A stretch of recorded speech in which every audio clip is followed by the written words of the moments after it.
Boa noite, boa noite, boa noite. Para quem vai estar vendo, verá, ou está vendo agora só a gravação, a gente passou umas primeiras questões. Eu mostrei aí umas cinco não, acho que foram 8 questões anteriormente. Um colega meu, um amigo meu do Nordeste, me passou uma lista de questões para mostrar para a galera da FUVEST, mas eu não posso gravar elas para não dar problema. E aí essas vocês não vão ter acesso. Aí foi um grupo exclusivo que eu consegui com um colega meu. E aí agora a gente vai ver só umas outras questões. Essas, infelizmente, não vai dar para mostrar para vocês. Mas é isso. FUVEST aí, quem está vendo isso aí a 2.0, boa sorte. Bom, bora lá. Filosofia e Sociologia para a FUVEST. A filosofia e sociologia na FUVEST tem caído aí nos últimos 3 anos. Essa mudança no edital é mais uma mudança realmente do edital agora está no edital, dizendo, ó, cai filosofia, umas 10 páginas de coisa, cai sociologia, tal, isso. Não caía antes, não tinha, não. Os últimos 2, 3 anos, já tinha umas questões de sociologia, já tinha umas questões de filosofia, eles só não te falavam, eles só não te diziam isso, só não deixavam claro. Entrava como interpretativa.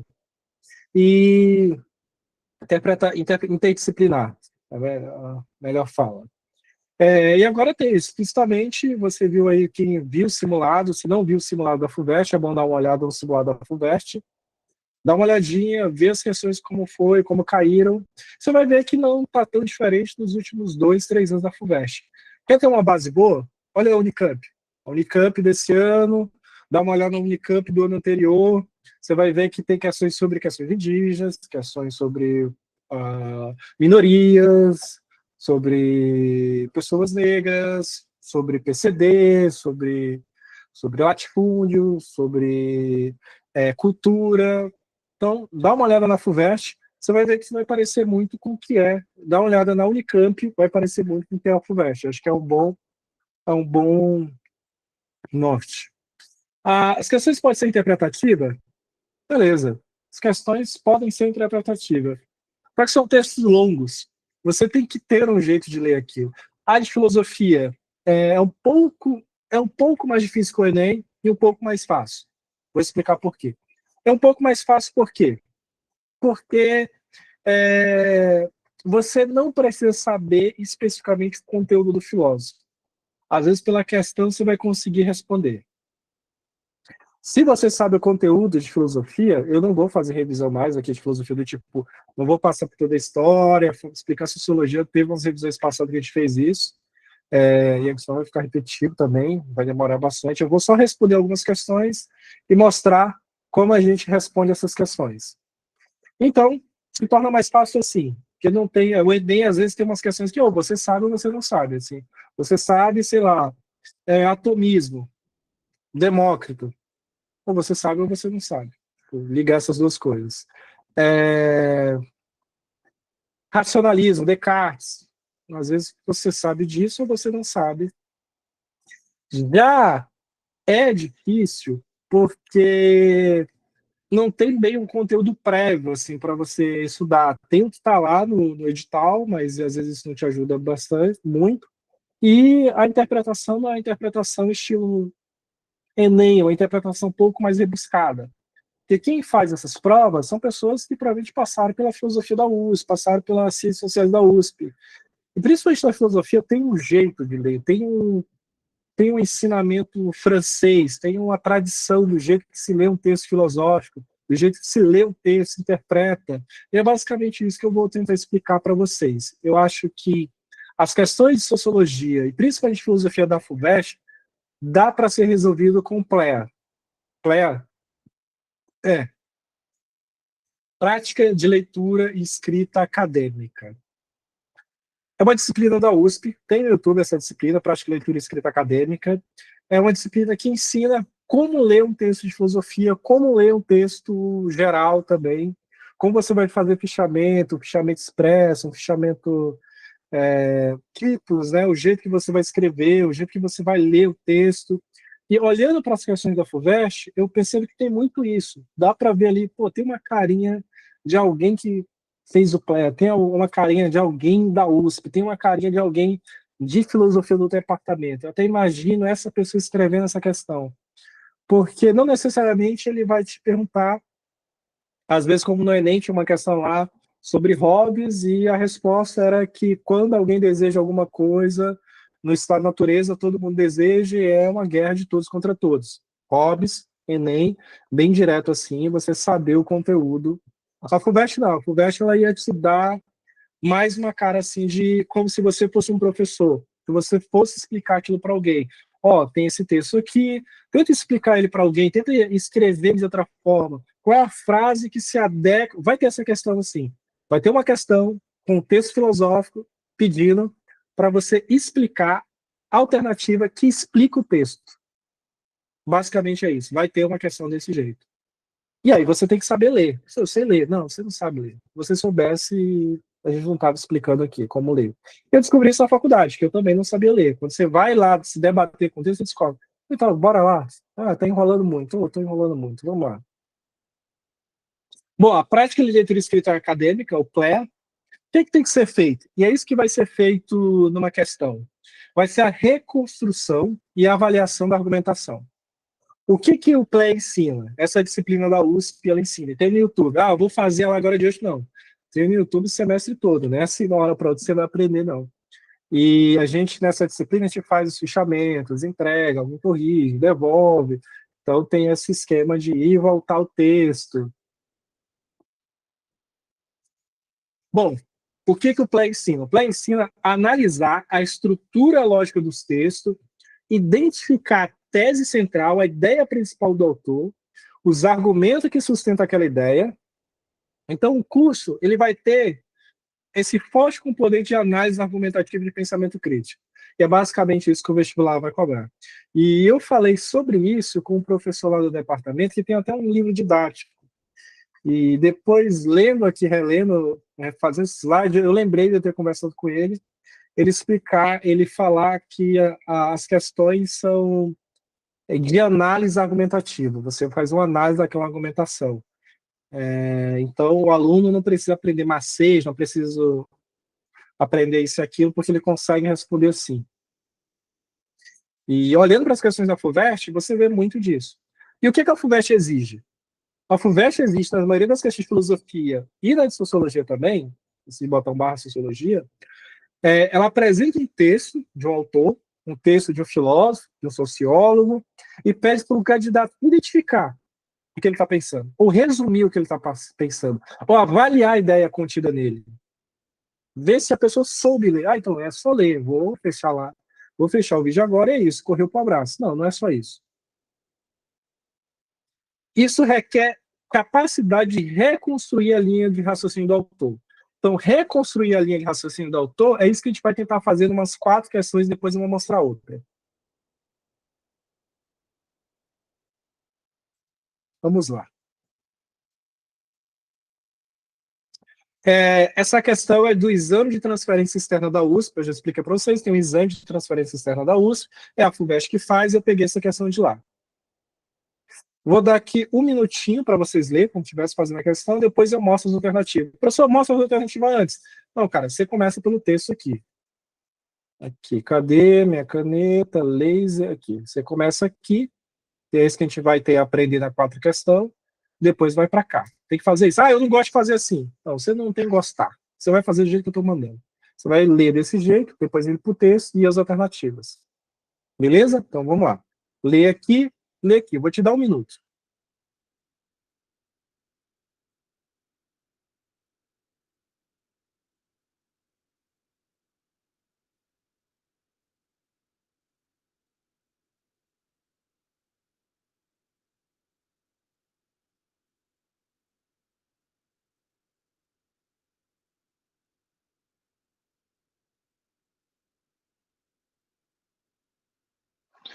Beleza, beleza, beleza.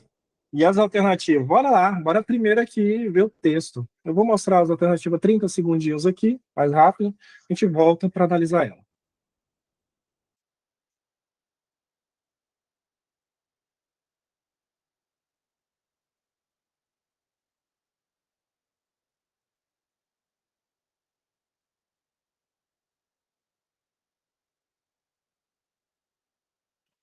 Bora lá, bora lá.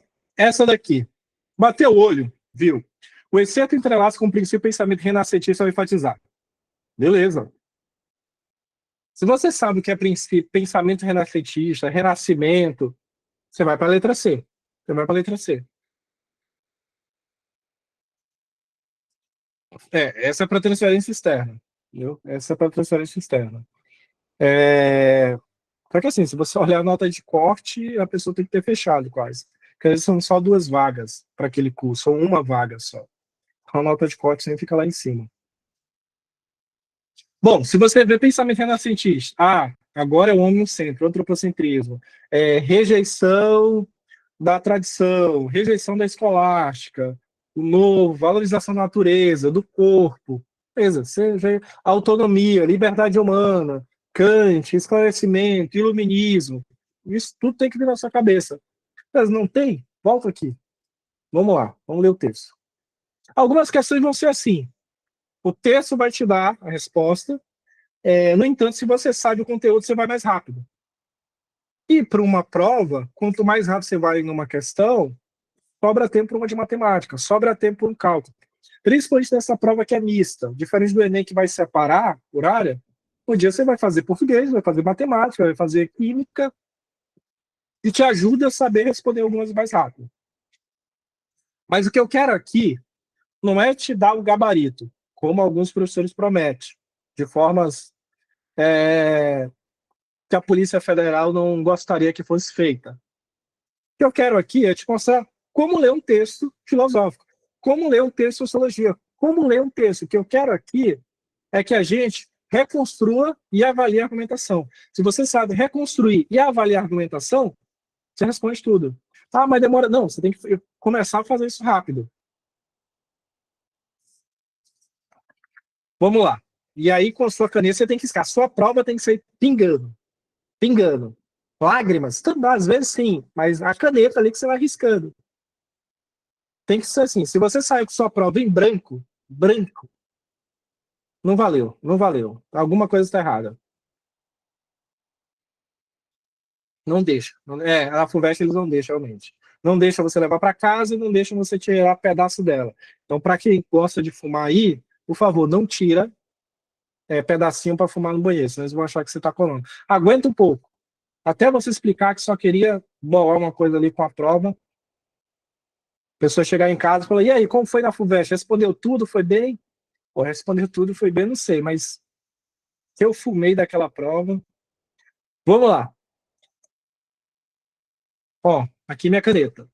Tudo se submeterá ao exame da criança e nada, eu vou riscando, nada lhe enfiará na cabeça por simples autoridade de crédito. Você tem certeza que você está lendo? Você vai riscando.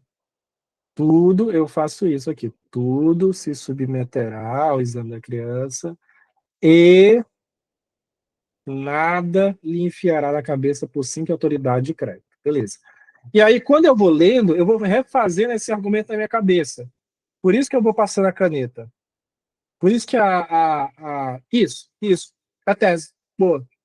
Você vai fazendo esse argumento, vai riscando com a caneta e vendo. E dentro da sua cabeça, você tem que estar.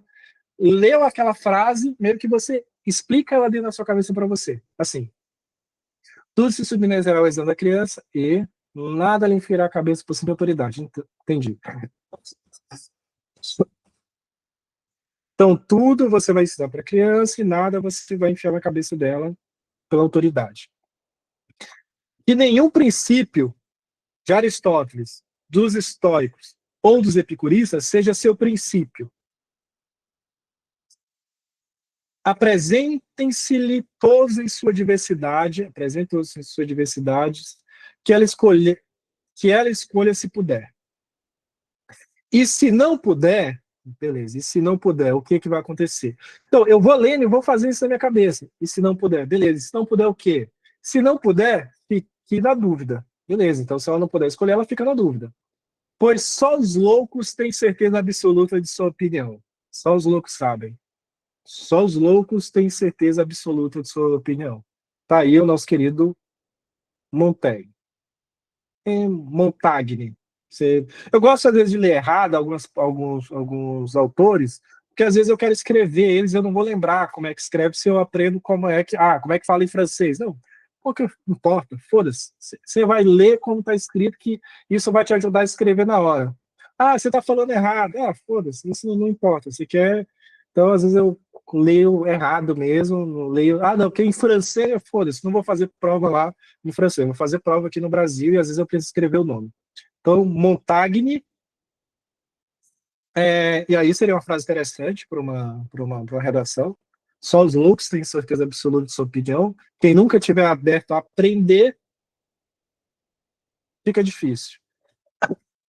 Porque se por reflexão própria abraçar as opiniões de Xenófono, de Platão, elas deixarão de ser deles e serão suas. Ou seja, se eu abraço a opinião de Platão, já não é de Platão. Elas vão ser minhas, aí fica confuso. Já não vai ser dele, vai ser as minhas. Não, tenha suas próprias ideias. É basicamente isso que ele está falando. Ouse saber. Aí vocês vão lembrar do Kant. Ousa saber. Esse é o lema do esclarecimento. Tal é o lema do esclarecimento. Quem segue outras pessoas, não consegue coisa nenhuma. Nem nada encontra, mesmo porque não procura. Não estamos sob o domínio de um rei, que cada qual governa a si próprio. Então, ele está mandando, ó, ema, cada um com seus problemas. É basicamente isso. Então, eu vou lendo e vou conversando com o texto e ali.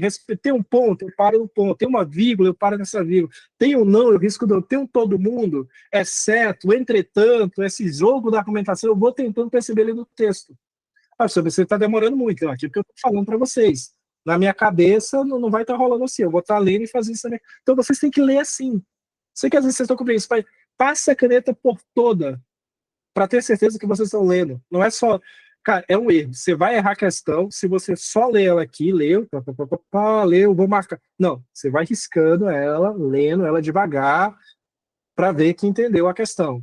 Porque assim, você só lê uma vez. Você só vai fazer isso uma vez e já vai para a alternativa. O cara que lê rápido assim de uma vez e vai para a alternativa, depois ele vai demorar ao mesmo tanto ou mais tanto. Então, lê pausadamente, lê realmente, e só vai ler uma vez. É isso, só vai ter um trabalho, lê uma vez. Pensamento renascentista, vamos lá. Então é isso que a gente vai treinar aqui hoje. O excerto entrelaça com princípios do pensamento renascentista. Ao enfatizar a FUVEST, se ela perguntar assim, de acordo com o autor, de acordo com o texto, de acordo com o excerto, fica ligado nisso. Que às vezes a alternativa vai ter uma questão de se desenvolver isso, que a alternativa vai para outro caminho que você acha que seria. Letra A recusa do diálogo com referências filosóficas da antiguidade. Aí o cara pode ler o texto e pensar assim, bom, ele está se recusando a falar com Platão, até porque Platão tinha morrido há muito tempo, então não tinha mesmo como falar. Mas ele está, não é o diálogo que ele está se recusando. Ó, eu estou te apresentando tudo, eu estou te apresentando Platão, eu estou te apresentando esse autor. E o cara vai ter que escolher, a criança tem que ter a mente aberta, cada um, não tem um rei aqui para te dirigir, cada um que tome conta da sua própria vida. E não, então, não é especificamente a recusa do diálogo, não é isso. A crença do método escolástico, não, aqui vai estar errado. Ele nem falou sobre isso, e outra situação é pensamento renascentista, modernidade, recusa da tradição, recusa da escolástica. Escolástica é o último ponto ali, segundo período da filosofia medieval. A primeira ponto é patrística, defesa da fé, os padres defendendo a fé, patrística, primeira, Santo Agostinho, influência de Platão. Segunda parte, a galera fazendo escola, escolástica, Tomás de Aquino, Aristóteles. Eu não sei exatamente se é a mesma coisa, não. Se é a mesma, alguém está perguntando aqui se é a mesma coisa leitura ativa. Eu não sei. Eu sei que é isso aqui. É leitura e escrita acadêmica. É reconstrução e avaliação da argumentação. Reconstruir o argumento. Aqui você não vai ter tempo de reconstruir.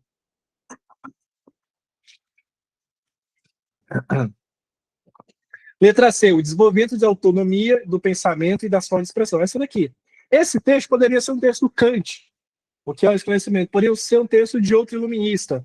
Poderia ser um texto de outro ator da modernidade, criticando a tradição, mostrando o novo. Poderia ser um texto do Voltaire, ou Voltaire, como se escreve, Voltaire. Podia ser um texto dele, da defesa da autonomia contra o poder absoluto da igreja, ou coisa do tipo. Letra D, a condenação das dúvidas. Não, ele não condena as dúvidas. Ele exalta a dúvida. Letra E, a repressão das ideias alheias como se fossem ideias próprias. A repressão das ideias alheias. Ele está dizendo, esse não é o problema. O problema é a autonomia. É isso, desenvolver autonomia de pensamento. Beleza? Bora para a próxima? Bora para a próxima. Novamente, exame de transferência aí 2025-26, um texto do Max Weber, A Ética Protestante e o Espírito Capitalista.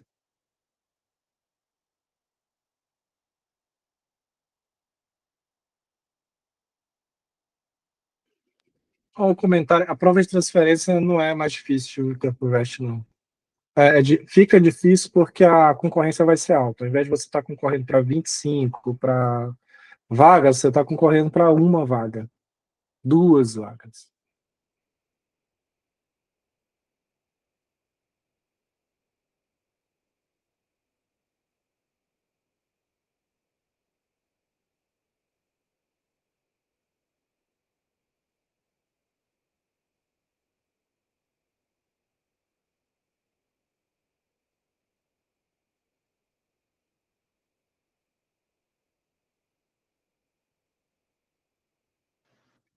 Bora lá, bora lá. Ascetismo é tipo. Deixa eu ver. Sempre quando eu penso em ascetismo, a melhor forma é pensando em, em monges, em você ter uma austeridade, na verdade, se conservar, ter uma certa escolha de vida, assim, sem muito, com algumas privações, sabe? É nesse sentido, você para entender. Mas, bom, rapidamente aí, a gente volta para a questão. Antes, mostrar isso aqui. Eu gosto às vezes de fazer isso, assim. Eu tô olhando uma questão, respondi aquela questão lá sobre o nosso querido Montaigne, e aí eu gosto de olhar, jogar, montar a questão para ver se eu vejo umas outras questões sobre isso. E aí tem esse que caiu no Enem. Montaigne deu nome para o novo gênero literário. Foi dos primeiros a instituir a literatura moderna em espaço privado e o espaço do eu, do texto íntimo. Ele cria um novo processo de escrita filosófica, no qual hesitação, autocríticas, correções entram no próprio texto. E aí vem, o novo gênero de escrita aludido ao texto é, bom, Confissões de Santo Agostinho, ensaios, que expõem uma concepção subjetiva de um tema. O cara meio que está pensando ali, escrevendo um ensaio, basicamente. Era a letra D aqui, essa de Montaigne. Mas bora voltar aqui para o nosso querido Sapinho, nosso Weber. Bom, rapidamente sociologia. Século XVIII, conhecimento científico entra com o processo de compreender a sociologia, algo moderno, é algo da contemporânea recente, não é algo como a filosofia que a gente vai lá nos gregos, não, a gente vai olhar para a Revolução Industrial, a galera fazendo uma física da sociedade, uma matemática da sociedade, a galera usando, olhando os gráficos para tentar compreender a sociedade. Século XVIII. Conhecimento científico, então, entra como processo de compreender a realidade social, como a física da sociedade, a física social. O marco econômico da sociologia, Revolução Industrial. O marco político, Revolução Francesa. Cultural, o iluminismo. São marcos aí para o começo da sociologia. E você começa a olhar para a sociedade quase como uma matemática, alguma coisa assim. E aí tem diferença entre ciências comuns e ciência científico. Ciências sociais a gente vai dividir ali em algumas partes. Isso aqui é interessante. Imaginação sociológica vai ser criada por esse cara aqui, o W. Wright Mills. Assim que eu lembro para escrever. Você vai ter um olhar, uma imaginação social. Você não olha só para uma xícara de café. Você olha, mas aí você vai imaginar outras coisas, vai olhar como é que aquilo chega ali, qual é a influência da sociedade, culturalmente, por que aquela é uma bebida aceita, uma droga aceita, eles não. Você vai ter um olhar de Twitter, quase, assim, para as coisas, de olhar e não ver só aquele objeto, mas tentar pensar relação com aquilo que tem com as estruturas da sociedade, com a economia. Então, é um olhar, uma imaginação sociológica. Geral no particular. Como assim? Você olha para a xícara de café, você não vai ver só a xícara de café, você vai ver toda uma explicação da história cultural, por que a gente bebe isso, por que a gente não bebe, qual a influência disso na nossa história, por que aquela droga passa a ser aceita e outras não. Então você está vendo o geral em um particular. Você está olhando o geral em um particular. Particular, um olhar científico. E outra coisa é o estranho no normal. Aquilo que é normal, você está tendo um olhar estranho, afastado dele. É só uma xícara de café. Não, não é só uma xícara de café, é um olhar crítico ali que você vai ter. Então, imaginação sociológica. Essa é uma visão aí da sociologia no começo. Para se pensar a sociologia é interessante esse ponto. Bom, aí tem alguns grandes sociólogos, Augusto Kant, que vai falar que a sociedade é tão viva como um organismo vivo, e a sociologia seria uma reflexão filosófica sobre a sociabilidade humana, uma ciência universal da civilização. Isso seria a sociologia. Tem o Durkheim, que vai escrever lá sobre o suicídio, ele vai ver a sociedade como uma combinação das consciências individuais, vários indivíduos, e a sociedade é a combinação disso, e aí ela tende a uma integração, a organização, ele vai ter umas explicações de como se dá essa organização, essa integração, é como se fosse um relógio, alguma coisa assim. A sociologia, então, ela busca um conhecimento objetivo para se chegar a uma lei geral sobre aquela realidade. Já Marx ele vai falar que a sociedade é determinada pelas condições materiais. Que a sociedade é determinada pelas condições materiais em transformação. O modo de produção, a economia condiciona a vida da sociedade. O modo de quando você vê modo de produção, força de trabalho, é Marx. Você vai fazer essa ligação. O modo de produção, ou seja, a economia, condiciona como é que é a vida da sociedade. Se eu fosse capitalista, se fosse outro modo de produção, a nossa sociedade seria totalmente diferente. E a ciência social, ela realiza a praxis, ou seja, a prática, as ações necessárias e concretas, históricas do ser humano que constrói a si. Isso é interessante, o ser humano vai construindo a si e construindo o mundo. Diferente das abelhas, que constrói aquilo ali, são, parece que, sociáveis e tal, a gente não. A gente pensa por que a gente está fazendo isso. A gente está construindo a si mesmo e construindo o mundo.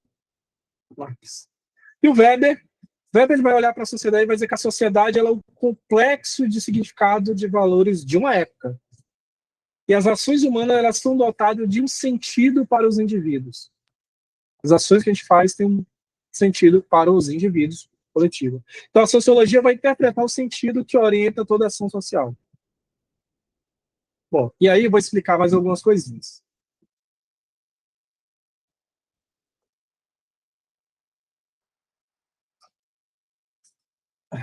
Quando você vê fato social, você vai lembrar do Durkheim.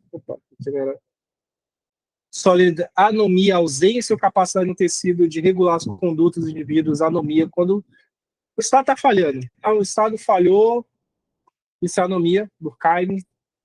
Weber, ele vai falar sobre ação social é um termo weberiano. Classe social, você vai pensar em Marx, luta de classe, você vai pensar em Marx. Então, essas palavrinhas-chave te ajudam a conectar um autor. Fato social, Durkheim. Estiver falando de ação social, ética, espírito protestante, Weber. Classe social, luta de classe, Marx. Então, é bom você ter mais ou menos essas caixinhas na cabeça.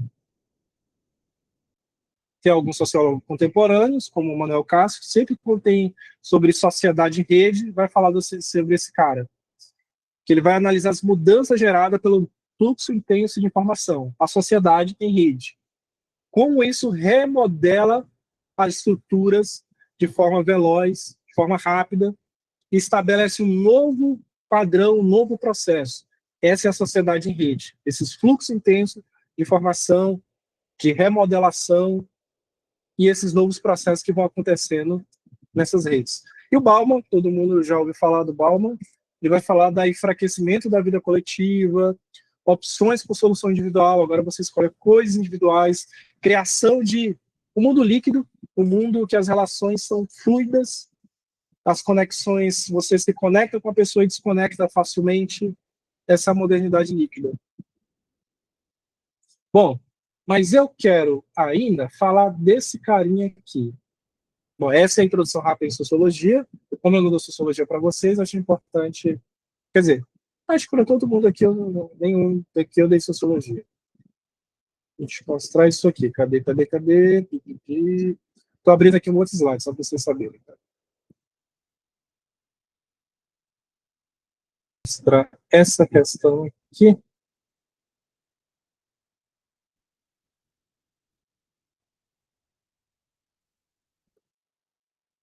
Bom, é uma questão, e eu não vou responder ela com vocês, eu só vou mostrar o texto dela. Por isso que é a vantagem de você responder várias questões.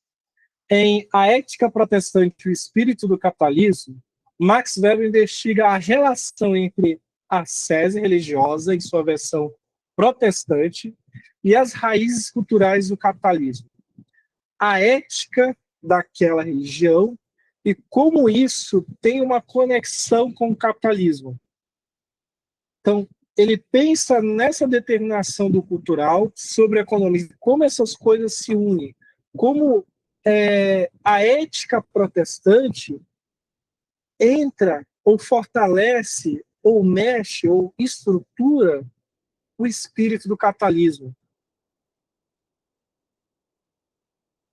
Então vamos lá. Não, precisa responder. Vou mostrar uma outra questão. Eu estou mostrando os textos. Na obra A Ética Protestante e o Espírito Capitalista, o sociólogo Max Weber analisa a influência de um tipo de comportamento religioso no desenvolvimento do capitalismo moderno. Qual o tipo de comportamento religioso? Você sabe. O jeito que é os protestantes. Diferente do catolicismo, com a rejeição à usura, rejeição ao acúmulo, o protestantismo vai ver muito em como Deus, a relação de conexão com Deus tem relação com o seu trabalho. A relação de você deixar de fazer algumas coisas, de você se separar para Deus, de você focar no trabalho, de você buscar o alcance, do trabalho dignificar o homem, tem relação com o espírito do capitalismo. E aí, o autor destaca a relação particular entre a ética protestante e a questão do trabalho para mostrar, por exemplo, novamente aqui, a gente está focando nessas questões aqui que eu estou mostrando para vocês, só olhar para o texto.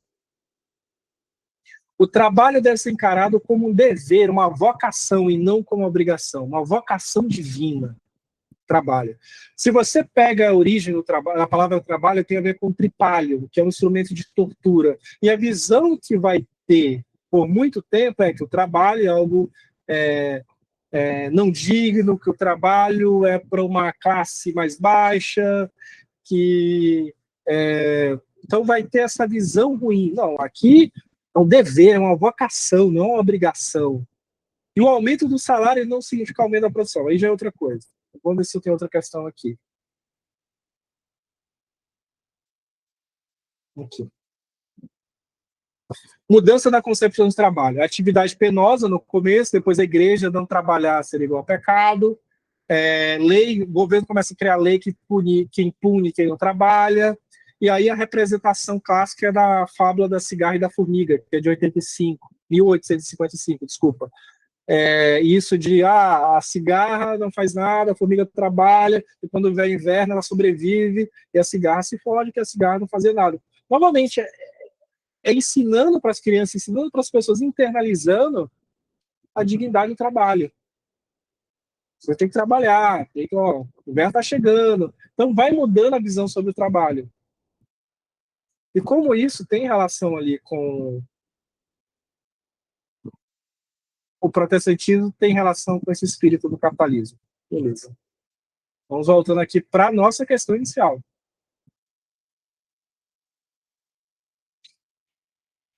Letra A. Houve um impacto significativo do espírito religioso protestante sobre a configuração do capitalismo? Sim. Sim. Aí agora a gente tem que ver. Ah, professor, eu não sabia disso. Eu não li aqui o título do livro. Eu não vi e não li o título do livro. Eu acabei passando. Tinha como chegar na A? Tinha. Penosamente, mas ainda tinha. Como? Por eliminação. Letra B. O capitalista, por ter muito dinheiro para gastar, usufrui de sua fortuna. Sua conduta de vida, em outras palavras, comporta quase sempre como um lance a sério, de privação. O cara defende o capitalismo e vai viver uma privação quase religiosa, porque Deus está provando ele. Mas ele vai trabalhar, ele vai suar, porque o trabalho dignifica o homem. Esse foi o espírito que vai reinar sobre os Estados Unidos, naquela colonização.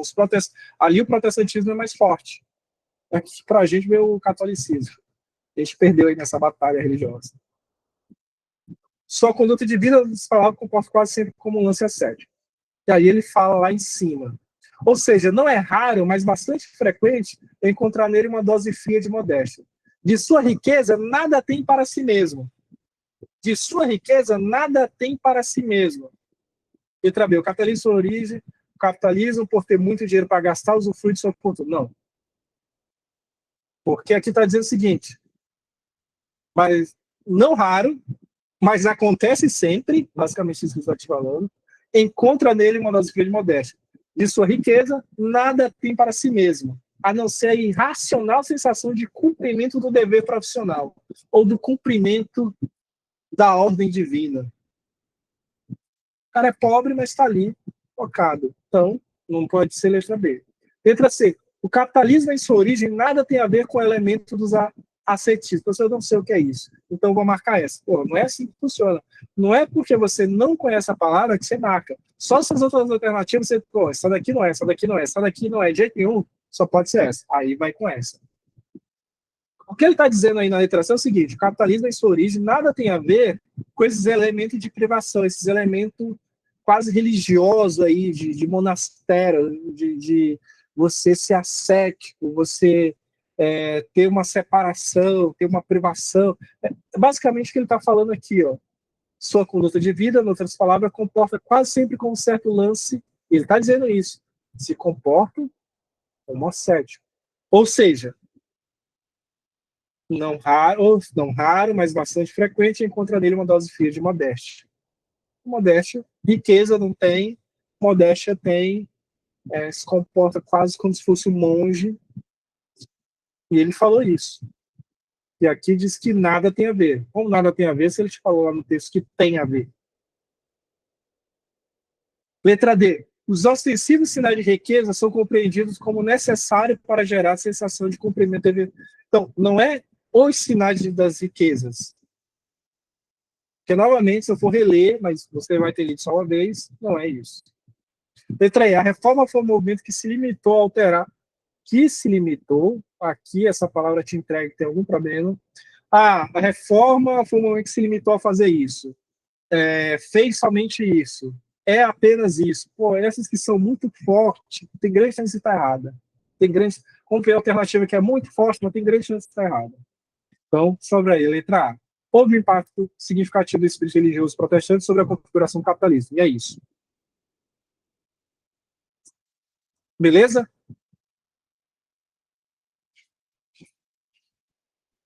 Questão difícil. Questão difícil. A sacada estava ali, a ética protestante do espírito capitalista. Seria a letra A. Por que eu pego essas questões com problemas entre aspas, diferentes? Porque é que eu quero te apresentar isso agora, para na hora da prova você lembrar disso. Ah, deixa eu ver aqui a fonte. Ah, deixa eu ler melhor o texto. Ah, deixa eu ver o que realmente está perguntando. Ah, deixa eu riscar. Porque, infelizmente, não sou como alguns monitores aí do Nordeste que consegue espiritualmente baixar as questões. O máximo que eu posso fazer aqui, no segundo tempo, os 5 minutos de acréscimo, no final da Copa, era basicamente ler desse jeito.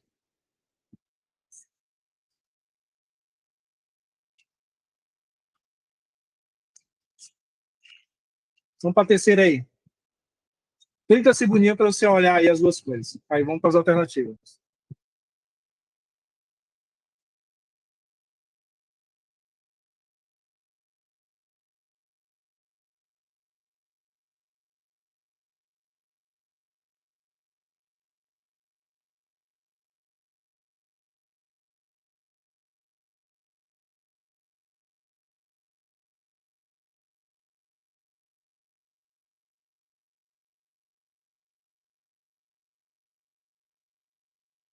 Bora ir lá, bora ir lá, bora ir lá. Pô, essa questão aí, o cara que fez essa questão tava sem. Tava com pouco amor no coração. O cara botou para brincar com a galera. É questão autoral, então tem umas autorais aí pra gente brincar. Eu tentei deixar não tão fácil, mas também não tão difícil, mas uma questão de trabalhasse várias coisas. Primeiro, por que eu fiz essa questão aí?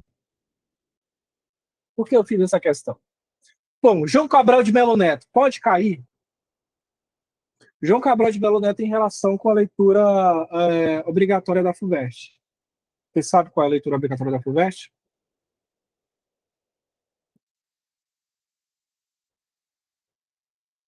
Cristo Cigano, Cristo Cigano, Cristo Cigano. Só não sei o Cristo Cigano é o livro que você dá para ler, acho que é o único que dá para você ler antes da prova. Que é um livrinho, sei lá, tem umas 5 páginas, não sei.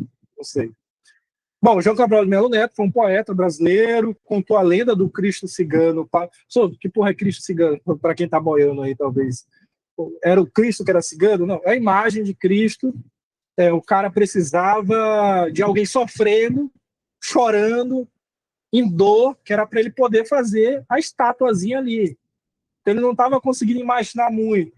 Aí, o que é que você faz nesse caso?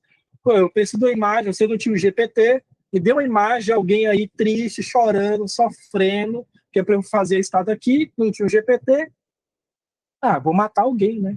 Aí eu vejo essa pessoa sofrendo, vou dar uma esfaqueadinha, uma faquinha assim na costela, ver o caboclo sofrendo, se contorcendo, aí eu falei, pô, agora sim. Para aí, meu amigo, não se contorce muito não, que eu tô fazendo aqui um rascunho, que depois eu vou fazer uma obra lá em casa. Basicamente foi isso, o Cristo. Então, ele acha o cigano, dá uma cutilada nos peitos dele, e aí captura a imagem dele e partiu para o abraço fazer ali a estatuazinha dele. E ficou com a perfeição. Ficou muito bom. O cara, quando olharam lá, e falaram, porra, tá muito bom isso aí. Parece que capturou bem o sofrimento de Cristo, né? Ele me revelou de um sonho. Mal sabe a galera que o cara teve que esfaquear alguém. Bom, basicamente isso. Mas então, o João Cabral de Melo Neto conta para essa Sofia aí essa história. E aí ela faz um poeminha aí que eu acho que não dá 5 páginas. Basicamente isso. Então foi inspiração. E o jeito que ela escreve também lembra um pouco o João Cabral de Melo Neto. Tanto é que eu não gosto de um outro lado, da leitura obrigatória. Acho que esse foi o único que eu li, assim, os outros eu só vi os vídeos. Porque também não tenho muito tempo. É o de. Acho que é o Nebulosa. Nossa, eu comecei a ler Nebulosa. Eu falei, pô, essa coisa de Nebulosa. Aí eu não li. Eu parei. Ah, não. Mas esse eu gostei, porque eu gosto do João Cabral de Melo Neto. Você tem uma história, você tem vários poeminhas, mas ali você liga, você tem uma história que liga. Você pega o Morte e Vida Severina, que é de onde sai essa questão, você tem uma história ali sendo contada. Você tem várias partezinhas, mas você tem um fio que vai ligando tudo, costurando tudo, e aí e tem esse jeito, assim, essa métrica, essa coisa concreta, ao mesmo tempo essa brincadeira com as palavras, o relâmpago da faca. No João Cabral de Melo, na Morte e Vida Severina, ele vai falar da ave bala. O que é a ave bala? É o cara, o pistoleiro que matou o cara, e aí ele vai perguntar sobre isso, e falar, foi uma ave bala. E sabe que por aqui voam muito dessas, né? Basicamente, e eu gosto do jeito que ele faz isso. Bom, vamos voltar aqui para o João Cabral de Melo Neto.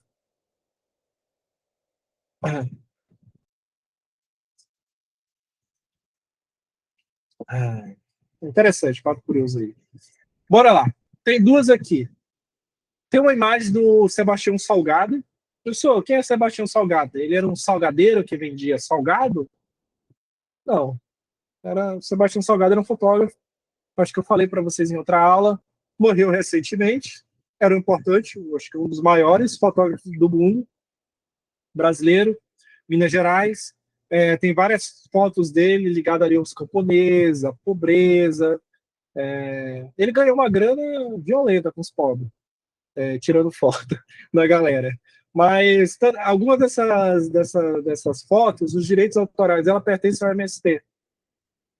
Basicamente isso. A foto estava nas aulas de Amazônia. E aí tem um poeminha, que é do João Cabral de Melo Neto, que eu acho muito bonito. Vamos lá, vamos dar uma olhada nesse poema. Essa cova em que estás... Para quem não sabe, essa questão foi eu que fiz, só para ficar claro. Não é de vestibular.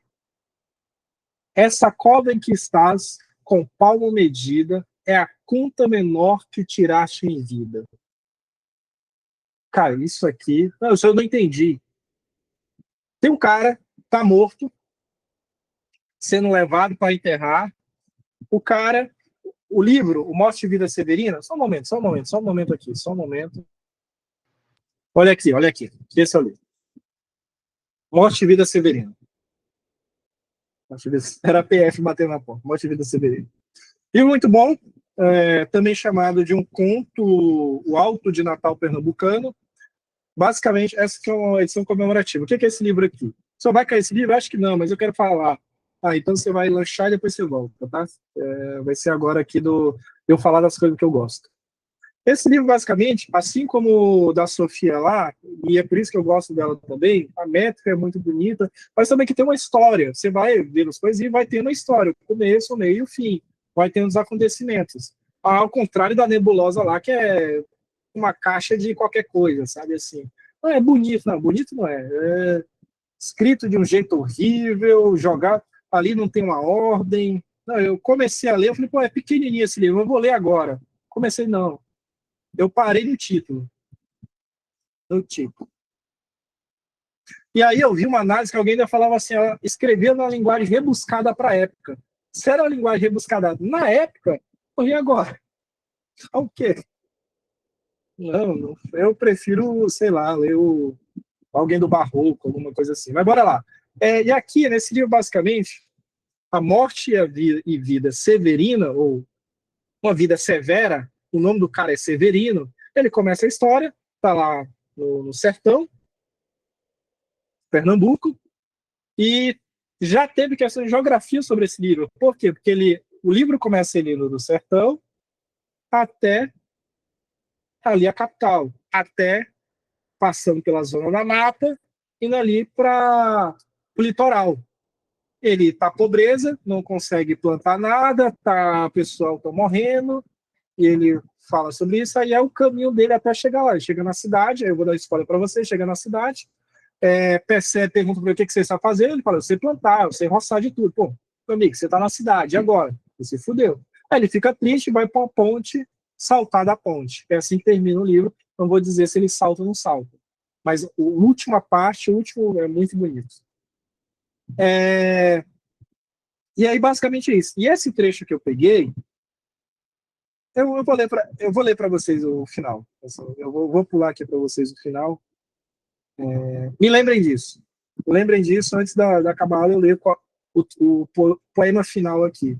E aí, esse trecho que eu peguei para essa questão é a parte que o cara tá andando lá, vê a galera carregando um morto numa redezinha, vai enterrar esse morto, e aí as pessoas começam a falar ali sobre esse morto. E aí ele fala o seguinte, o cara perguntou, esse cara morreu de morte matada ou morte morrida? Aí o cara responde, não, esse foi de morte matada que é mais segura. Aí ele pergunta se é de bala ou de faca, novamente vem a faca, aí remetendo ao outro poema que vocês têm que ler. Não, foi de bala, porque a bala é mais segura, foi uma ave bala. Ele tinha terra? Não, ele tinha uma terrinha pequena, só que aí o cara viu essa terra, essa ave bala queria voar mais, e aí acabou atingindo ele. Então ele morre por conta dessa luta pela terra. E aí essa parte da poesia diz isso. Bom, essa cova que você tá, morto, né? A palmos medidas, né? 7 palmos, é a conta menor que tiraste em vida. E aí vem a beleza. É de bom tamanho, nem é largo, nem é fundo. E aí vem, essa é a parte que te cabe deste latifúndio. O latifúndio, a terra que você lutava, que você queria, a sua rocinha, sabe qual é? Essa terra agora que eu estou jogando aqui, te enterrando, essa é a parte que te cabe deste latifúndio. É de bom tamanho, não é largo nem é fundo, essa é a parte que te cabe deste latifúndio. Pô, que bonito, Zulês. Não é cova grande, é cova medida. É a terra que querias ver dividida. Então, está falando sobre a terra. O cara que luta pela terra, que quer um pedaço de roça, um fazendeiro gigante lá, mata o cara está sendo enterrado, e no enterro dele a galera ainda está falando essas coisas assim, dizendo, ó, aí, ó, não é, é de bom tamanho, nem é largo nem é fundo, e essa é a parte que te cabe deste latifúndio. Não é cova grande, é cova medida. É a terra que querias ver dividida. Essa é a parte que te cabe deste latifúndio.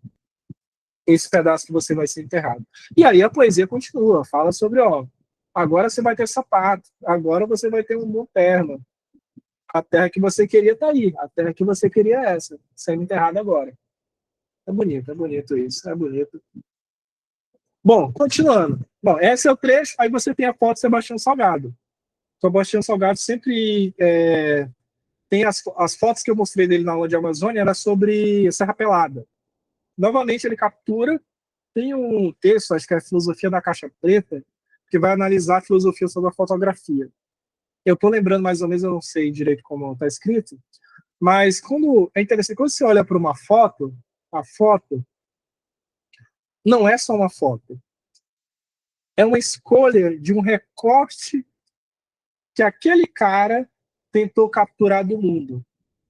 E aquela captura do mundo não é o que ele estava vendo com o olho dele, e nem o que ele estava pensando ser capturado. Esse encontro entre o mundo e o que eu estava querendo registrar é a fotografia. A fotografia diz muito a escolha que você fez. Vamos lá. Então, a galera aí pela luta pela terra. Não sei se você sabe qual é o símbolo do MST. Deixa eu mostrar aqui.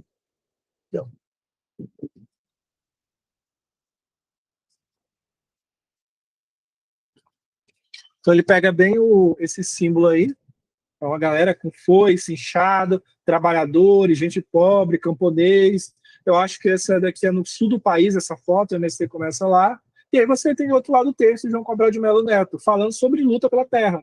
Falando do cara que está morto, que ó, essa é a parte que te cabe deste latifúndio, essa terra agora que você está sendo enterrada, é a terra que você queria dividir, é a parte que te cabe deste latifúndio. Então, vamos para as alternativas.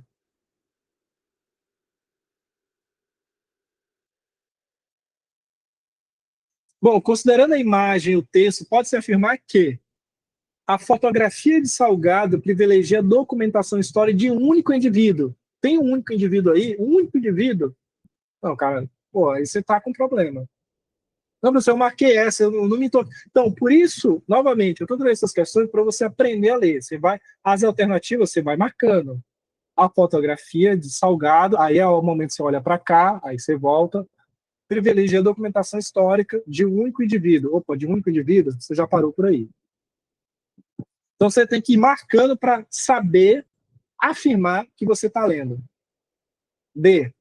Vou continuar aqui só para o desencargo, tá? Mas você já ia descartar. Enquanto o poema de João Cabral utiliza um monólogo para expandir a discussão de uma dimensão metafísica, não faz muito sentido. Mas aí o começo te joga fora. D. A imagem foca na grandiosidade e na beleza do latifúndio brasileiro. Cara, que não são latifundiários. Mas tudo bem, pode ser que você não saiba. Os latifundiários aí se juntaram nessa imagem.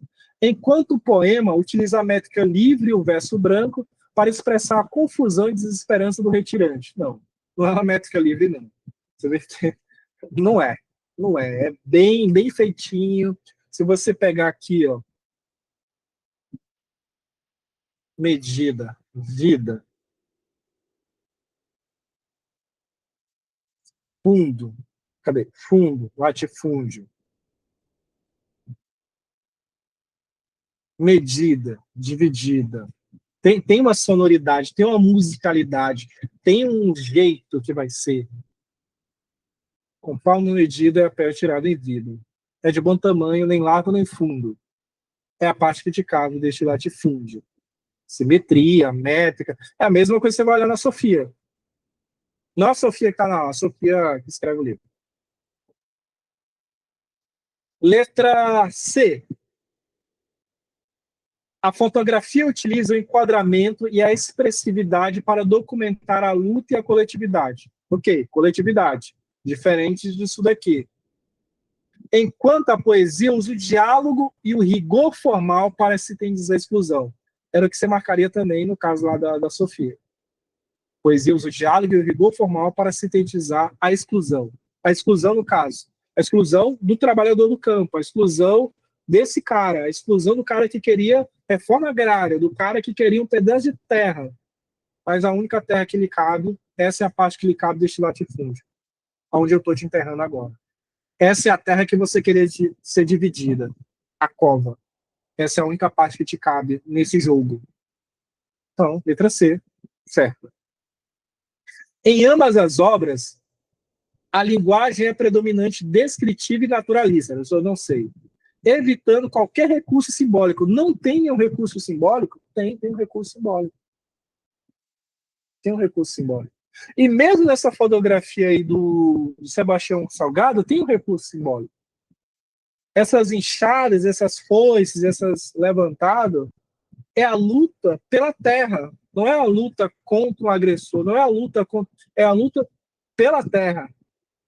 As armas que eu carrego é minha enxada, é meu instrumento de trabalho. Tem uma tonalidade simbólica aí também.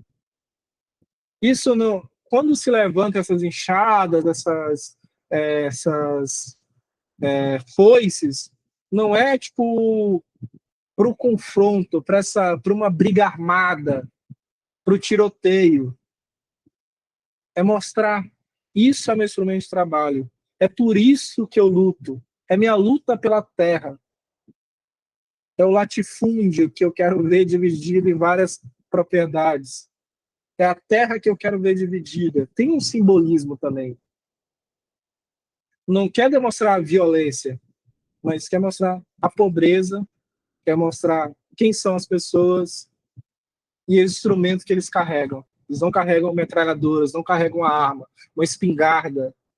Estão carregando enxadas, estão carregando foice, instrumentos de trabalho, punho erguido. Tem um simbolismo aí também. Então não podia ser essa. Principalmente no poema. O poema, ó, essa é a parte de cada latifúndio. Tem um simbolismo aí, tem uma alegoria. Se você vai olhar outros textos do João Cabral, ainda tem mais isso aí.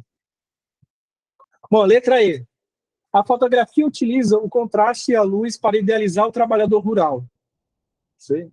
Ao passo que o poema emprega a linguagem rebuscada para exaltar a religiosidade e a fé popular. Não. Linguagem, não tem uma linguagem rebuscada aí também. Ah, mas tem é difícil o poema, sim. Mas ele não está usando como da nebulosa lá. Você vai ver muitas palavras locais daquelas pessoas na poesia dele. Beleza? Então, letra C é a nossa resposta correta. Eu acho que é a letra C. Com quase certeza. Bora para a próxima? Foi difícil? Como a FUVEST está cobrando mais assim, pode vir uma questão sobre a reforma agrária. Pode vir uma questão sobre falando como os produtores. É um pouco difícil, era para ser um pouco difícil mesmo. Como a agricultura familiar produz a comida que coloca na tua mesa. Pode vir uma questão da FUVEST assim. Vamos para essa aí? Um minutinho, você lê os dois textos e a gente vai para as alternativas, beleza?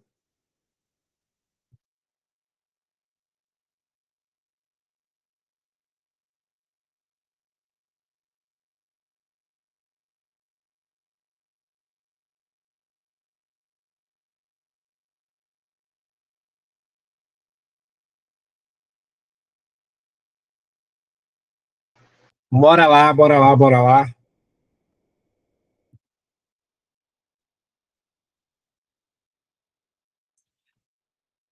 Texto 1 e texto 2, o vestezinho aí, filósofo aqui, Ilha Floresta. Texto, leitura obrigatória da FUVEST também. Vamos para o texto 1. Bem diversa dessa doutrina são de Rousseau e Gregory. quando ele aconselham cultivar o gosto pelos adornos, que ambos pretendem ser natural às mulheres. Opa, é uma boa pergunta.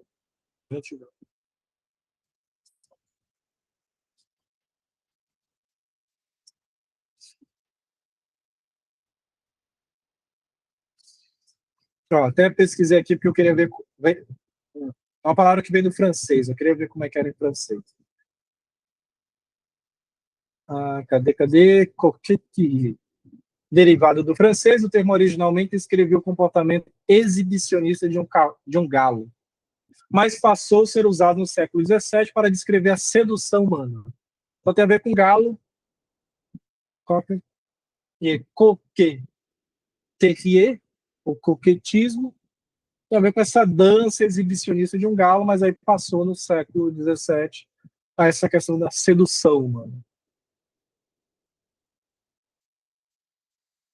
Bom, bem diversa dessa doutrina sobre Rousseau de Grego quando ele aconselhava a cultivar os gostos pelos adornos. Que ambos pretendem ser, que ambos pretendem ser natural às mulheres. O quê? O gosto pelos adornos, ser algo natural pelas mulheres.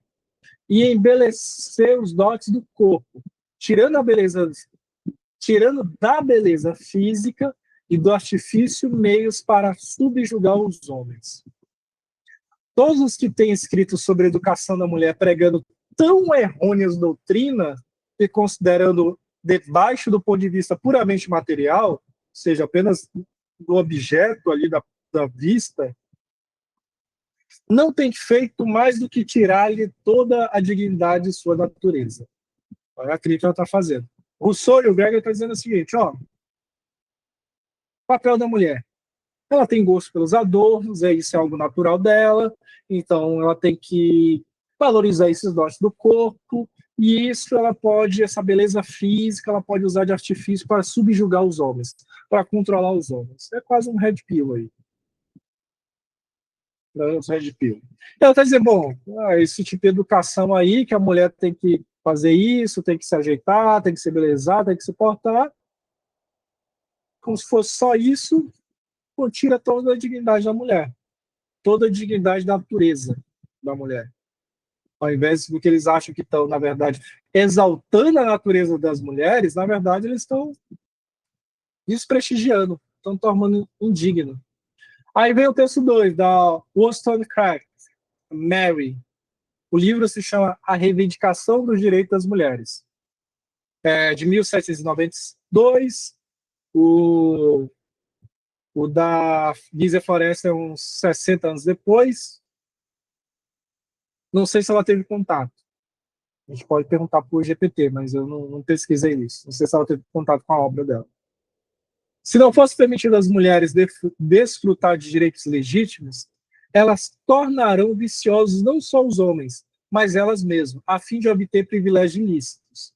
Ela está dizendo o seguinte, ó, se você não permite às mulheres desfrutar de direitos realmente legítimos, elas vão se tornar viciosas, elas vão tentar de algum jeito obter privilégio, mas de forma ilícita.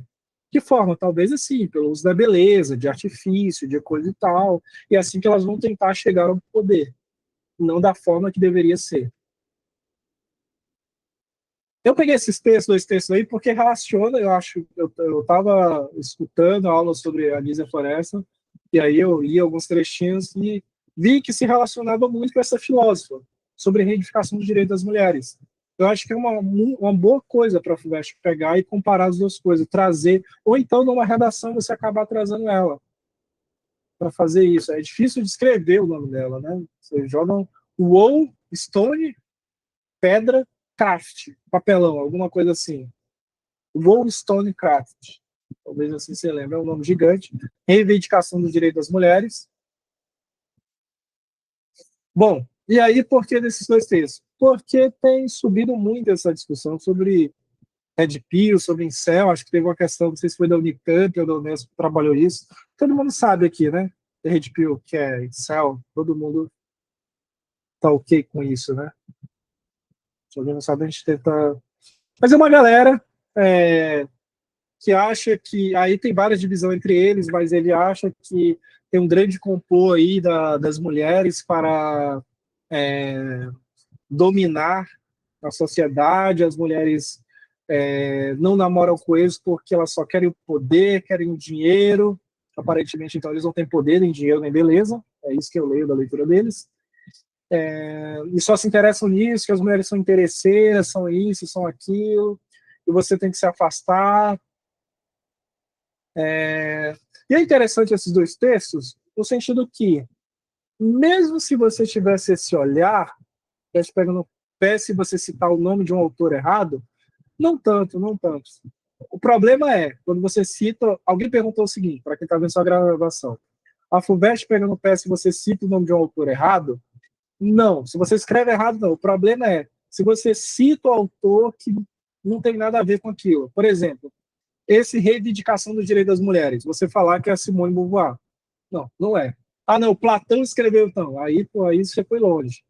Mas se você escreveu errado, não é tão peso, não. É melhor tentar ali escrever de algum jeito, mas o problema é citar um autor que totalmente não tem nada a ver.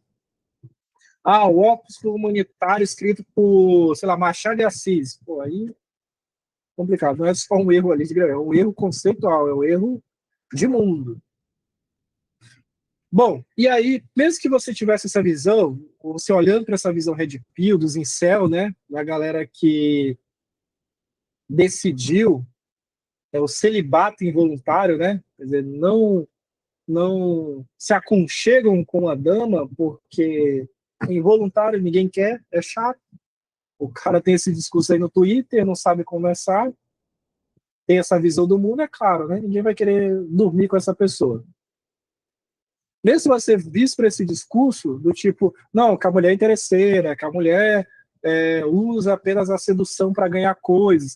E aí você olha para um texto que foi escrito em 1792, esse aqui, em 1853, e vai ver que ela já vai dizer o seguinte, ó, se as mulheres não têm realmente direitos legítimos, algumas vão por esse caminho. Algumas vão por essa degeneração. É porque a gente não tem uma sociedade igualitária, é porque a gente não tem os direitos garantidos, é porque realmente a gente não tem o acesso como deveria ser, é que as mulheres se comportam dessa forma viciosa. Então, percebe que a crítica delas, feita aí em 1792 e a outra em 1850, já bate, já confronta com esse argumento que a galera diz, não, que a mulher é interessante, a mulher é isso, a mulher é que... Aí elas poderiam chegar com o argumento e dizer, não, pode até ser que tenha, mas sabe por que tem? Porque a gente não vive numa sociedade igual. Porque a gente não vive numa sociedade que realmente dá direito às mulheres. Não vive numa sociedade que o trabalho seja pago da mesma forma, que o acesso ao trabalho seja feito da mesma forma. Elas já vinham com essa lacração aí para poder dizer, não, beleza, pode até ser, e existe. Existe por quê? Porque a sociedade é desigual. Existe por quê? Porque não é permitido às mulheres desfrutar os direitos que são legítimos. E é por isso que essas coisas acontecem. É por isso que vai por esse caminho. Então, eu acho interessante esses dois textos por conta disso. Que eles já conseguem fazer esse contraponto a esse discurso barato e maluco e que essa galera tem. Bom, considerando o contexto da filosofia moderna, autonomia e dos ideais iluministas, a razão, o conhecimento traria o progresso da humanidade, iluminista. A razão, o conhecimento traria o progresso da sociedade. E aí, entre essas outras autores feministas aí, para bater de frente e falar, bom, e as mulheres? Vocês pensam o homem como um ser universal, mas e as mulheres? Também para tentar aumentar esse viés iluminista. Para todos, não, todos humanos, não é só os homens. Tanto é que vai ser escrito, tem o direito das cidadãs. Deixa eu abrir aqui.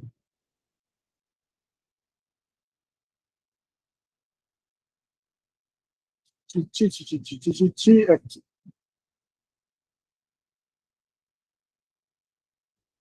Declaração dos Direitos da Mulher e da Cidadã. A Declaração dos Direitos da Mulher e da Cidadã, em francês, Declaração des droits de la femme et la citoyenne, não sei como fala, É um texto jurídico produzido em 1791. Você pensa aí, é o mesmo período que eu estou falando aqui da Wollstonecraft, da Mary, ela escreve em 92, esse texto é de 91. Exigiram status de completa assimilação jurídica, política e social das mulheres. Apresenta as reivindicações da participação feminina na Revolução Francesa. Aqui é o Olympe de Gouges, que vai escrever isso, é a autora, vai redigir. Tem como respostas ao direito do homem e do cidadão. Aqui. Entretanto, ao recorrermos à memória histórica, analisando as funções sociais e a participação política entre homens e mulheres naquela época, não eram equiparadas. É possível concluir que, de fato, do não insercimento das mulheres na Declaração de Direito do Homem e do Cidadão foi uma decorrência da Revolução de 89, que, embora lutara pela igualdade, carregava seus vanguardistas vestígios de pensamentos culturais daquela época e sociedade. Então, ela vai escrever aqui como opa, tem que ser das mulheres também. Bom, a principal convergência, leia aqui, convergência, não é divergência, pode ser divergência também. E eles usam convergência ou divergência, que é uma palavra que é próxima e o aluno vai confundir. Aquele que é a convergência, ou seja, convergir, vou unir. A principal convergência entre as críticas dos trechos transcritos da Nízia Florence e da Mary Wollstonecraft reside na defesa de quê? Qual é a defesa? O que elas estão defendendo. Porque a pergunta poderia ser também o que os caras estão defendendo. Poderia ser isso como já teve, uma questão da Simone de Beauvoir, que as alternativas estavam bonitas, né? Mulher, igualdade, não sei o quê, mas estava perguntando o que o cara que ela estava criticando pensava, e não o que ela pensava. Então, muita atenção para isso. Leia direito a questão. Entre as críticas, falando em ler direito as questões, Enem agora, questão de física. Falava sobre força, arrasto, não, falava sobre não é fricção, como é que é? Não é fricção a palavra. Fricção é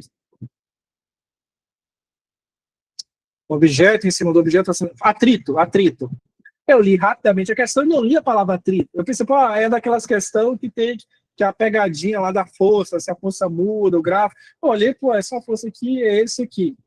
Aí depois, quando eu leio no alternativa, alguém falou lá, poxa, essa? Não, não pode ser essa. O peso mudou lá, tem alguma coisa tá errada aí, e alguma coisa, ele subiu, então tinha inclinação, a força que ele vai ser... Aí eu falei, pô, tá errada essa alternativa. Aí eu fui ler a alternativa. Aí eu não tinha lido a palavra atrito, porque se eu tivesse lido a palavra atrito, eu teria marcado a alternativa correta. Mas eu comi a palavra atrito. E eu fui tão confiante, eu, porra, errei. Agora, ao invés de eu tirar 890, eu vou tirar 510.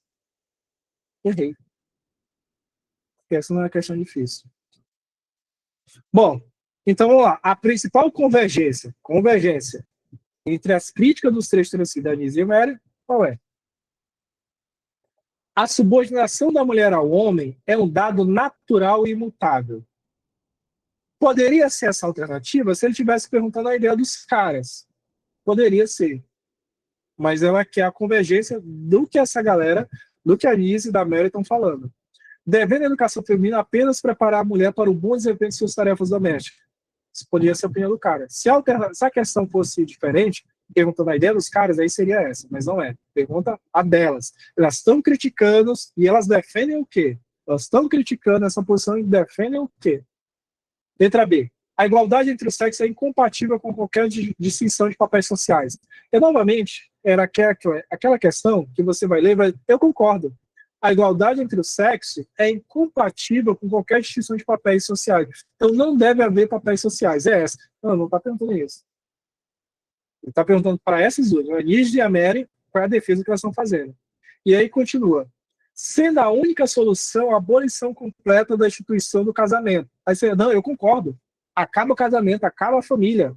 Casamento, a mulher vira propriedade. Não é o que você pensa. É o que elas defendem. Elas não defenderam isso. Não, porque ela escreve, não, mas nesse texto, nos trechos aí, não tem isso.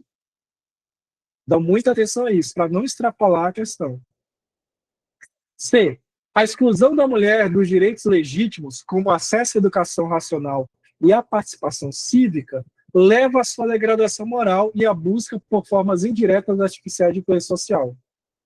E aí você pode dizer, professor, eu concordo que excluir as mulheres dos direitos legítimos, como acesso à educação, à participação cívica, é ruim, mas que vai levar a mulher a uma degradação moral e uma busca, não, eu discordo disso.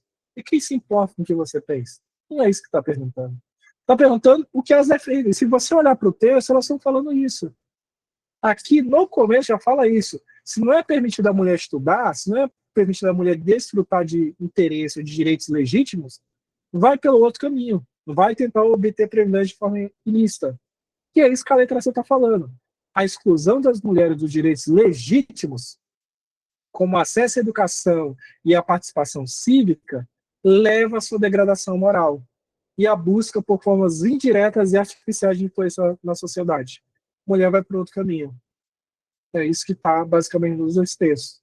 Dizer, ó, se não deu educação, não deu aí acesso realmente à participação cidadã, mas vamos para esse outro caminho. Letra D. O principal instrumento do poder feminino reside na capacidade de manipular os afetos masculinos e obter vantagem por meio de artifícios e do coquetismo, que eu já falei o que é. Como aconselhavam Rousseau e Gregory. Bom, essa daqui é a opinião dos caras, mas se você olhar para a alternativa, está perguntando assim, a convergência da Anísia, da Ursula Craig, reside na defesa de quê? O que elas defendem? Elas não defendem isso. Os caras estão defendendo isso e isso que ela estava criticando. Então, como está perguntando o que elas defendem, elas não defendem isso, elas estão criticando isso aí.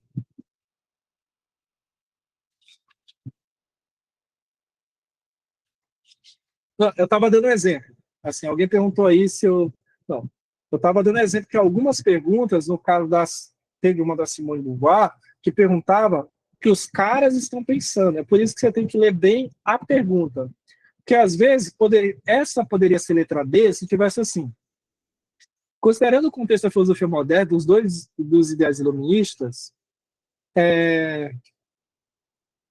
a Anísia e o Wollstonecraft apresentam a visão, por exemplo, a Anísia apresenta a visão do Rousseau, que acredita que, dois pontos, e aí está perguntando o que o cara que ela está criticando. Aí sim, não, o Rousseau estava dizendo isso, que o poder feminino se dá aí, em manipular esses afetos masculinos.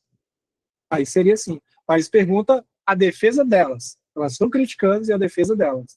A defesa delas não é essa. A defesa delas é a exclusão das mulheres dos direitos legítimos, como a educação racional, a participação cívica, vai levar à degradação moral delas e vai fazer com que elas busquem outras formas indiretas e artificiais de influenciar, de influência social.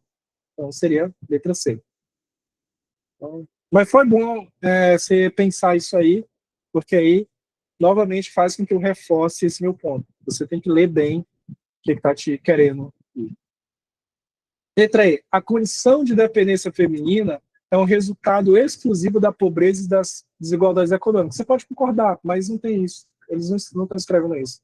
Não estão relacionados à falta de instrução. Não. Elas estão defendendo que tem instrução. Tem uma instrução intelectual. É iluminismo. O conhecimento, a razão, vai levar à evolução humana. É iluminismo. Beleza?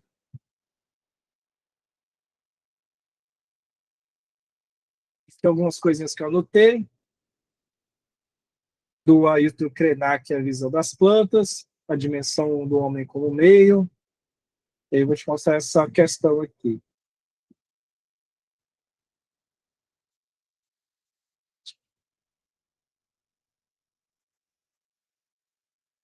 Da Unicamp, recente, 2025. O trecho, as preocupações dos pajés evocam o quê? No trecho, eu quero no trecho, marquem isso, no trecho, no texto, de acordo com o que o autor colocou aqui, lembrem disso. As preocupações dos pajés evocam o quê? Vou deixar você ler um pouquinho.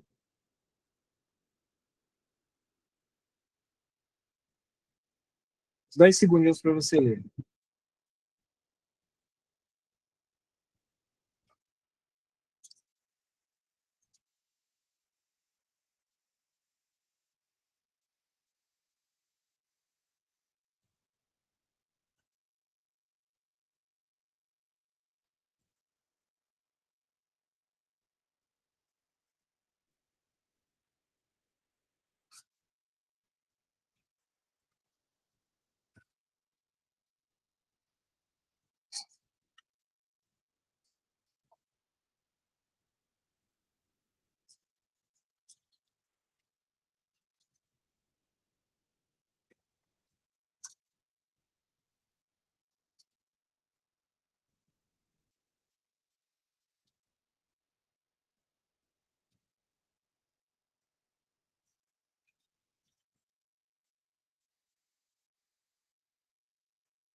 Bora lá, bora lá. Vamos pro texto. Em Sonhos para Adiar o Fim do Mundo, vocês estão conseguindo ler aí ou está muito pequena a letra? Tá dando para ler? Beleza. Em Sonhos para Adiar o Fim do Mundo, o pensador Ailton Krenak conta-nos de um pajé chavante que sonhou que a Terra ficaria desolada diante da ação predatória do homem branco. Escreve Krenak no livro. Eu até pensei em fazer uma questãozinha sobre Krenak, tentando relacionar com o livro lá, a visão das plantas, essa questão da dimensão do homem como meio. Mas eu acabei não fazendo, mas eu acho que é uma boa pegada também, essas duas conexões. No livro não, na playlist lá no vídeo da FUVEST, não sei se vocês vão lembrar, que a USP gravou sobre esse livro, quem está lá falando na biblioteca cita o Ailton Krenak dessa relação do homem com o meio, dessa relação do homem com a natureza, quando ela fala do livro A Visão das Plantas. Eu espero que não caia sobre a visão das plantas. Eu não sei muito sobre ele ainda não. Tenho que ler um pouco mais. Até domingo, vou dominar esse livro. Foi o único que você leu? Pô, que legal, parabéns. Espero que não caia. Bom, foi ali que eu atinei que tinha algo na perspectiva dos povos indígenas, em nosso jeito de observar e pensar, que poderia abrir uma fresta de entendimento nesse entorno que é o mundo do conhecimento. Naquele tempo eu comecei a visitar as florestas, e por todos os lados os pajés diziam: você precisa tomar cuidado, porque o mundo dos brancos está invadindo nossa existência. O mundo dos brancos está invadindo nossa existência. Bom, o trauma variado do povo indígena da floresta decorre das frestas de entendimento sobre o passado colonial extrativista. Então, essa autoridade está dizendo que o trauma de variados povos indígenas da floresta decorre das frestas ou dos buracos de entendimento sobre o passado colonial. Eu acho que eles sabem muito bem o que os brancos fizeram no passado. Letra B. A adoção da diversidade de perspectiva, embora os homens brancos reconheçam a falibilidade do sistema, ou seja, que ele pode falhar, pode falhar. Embora os homens brancos reconheçam que a falibilidade do sistema de dominação presente, a adoção das diversas perspectivas, vamos lá. As preocupações dos pajés evocam a adoção de diversas perspectivas, embora os homens brancos reconheçam a falha do sistema de dominação do presente. Sei, tá estranho, né? Tem alguma coisa que parece que não está encaixando. Letra C. Aí eu sempre aqui, quando é pequena dá para fazer isso. As preocupações dos pajés evocam a diferença de perspectiva na relação homem-natureza, com a valorização da busca de um conhecimento não predatório. Parece ok, né? É diferente a relação homem-natureza, parece, mas será? Letra D. As preocupações dos pajés evocam a resistência indígena a partir do sonho de que os homens brancos deixem de ameaçar a existência dos povos originários. Vamos letra C. Que letra D? Vamos aqui entre A. Vamos primeiro A. O trauma de variados povos indígenas das florestas decorre. Aí, o problema dessa letra Z, o trauma dos povos indígenas decorre de quê? Que eles não sabem que eles têm uns buracos no entendimento, as frestas de entendimento sobre o passado colonial extrativista. Aqui o cara até avisa para ele, o outro aqui, o outro pajé diz, você precisa tomar cuidado, porque o mundo dos brancos está invadindo essa existência. Eles pensam diferente da gente. A relação natureza e homem deles é totalmente diferente. Eles estão invadindo, então eles sabem.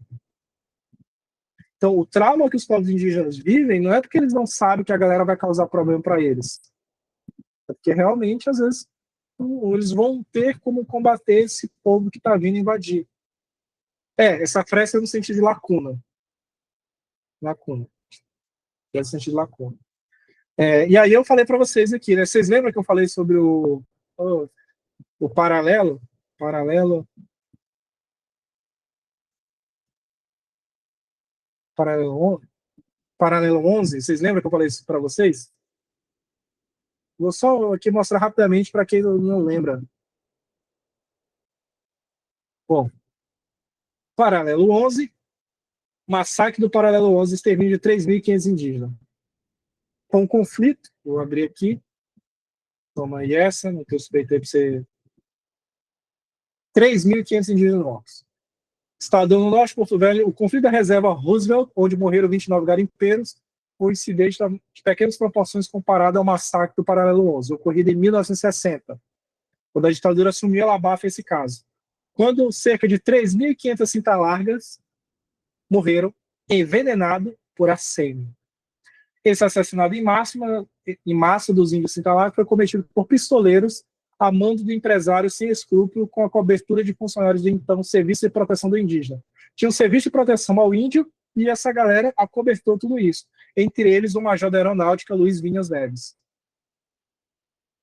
O massacre do Paralelo 11, como ficou conhecido, um dos mais horrendos episódios que se tem notícia até hoje no Brasil, inclui roubo ou estupro, passando por grilagem, assassinato, suborno, tortura e outras agressões.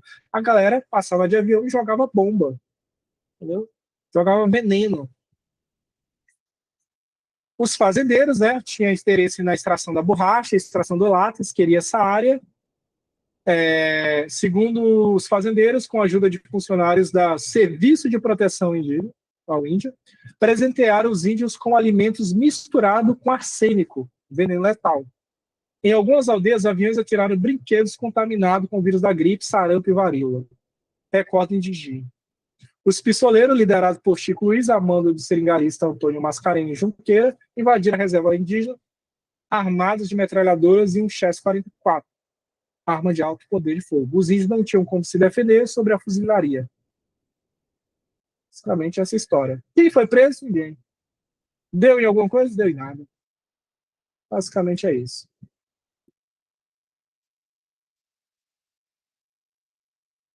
Bom, voltando aqui. Então, não é que essa galera não sabe do problema do pós-colonial, é porque em algumas situações complicado. Fora que a outra que foi falada, a letra D, né? A resistência indígena a partir do sonho de que os homens brancos deixem de ameaçar a essência dos povos originários. Bom, a preocupação do pajé evoca o quê? A resistência a partir de um sonho que os brancos deixem de ameaçar a essência dos povos? Não. Ele está dizendo, ó, toma cuidado, eles estão invadindo a gente. O mundo, o jeito que eles pensam o mundo é diferente do nosso. Eles não estão montando ali uma resistência. Não, então, ó, isso aí vai estar acontecendo. Essa letra D não vai.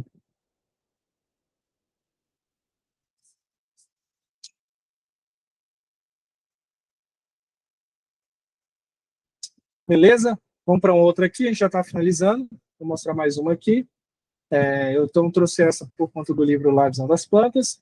E esse outro aqui, essas outras duas questões, é por conta do livro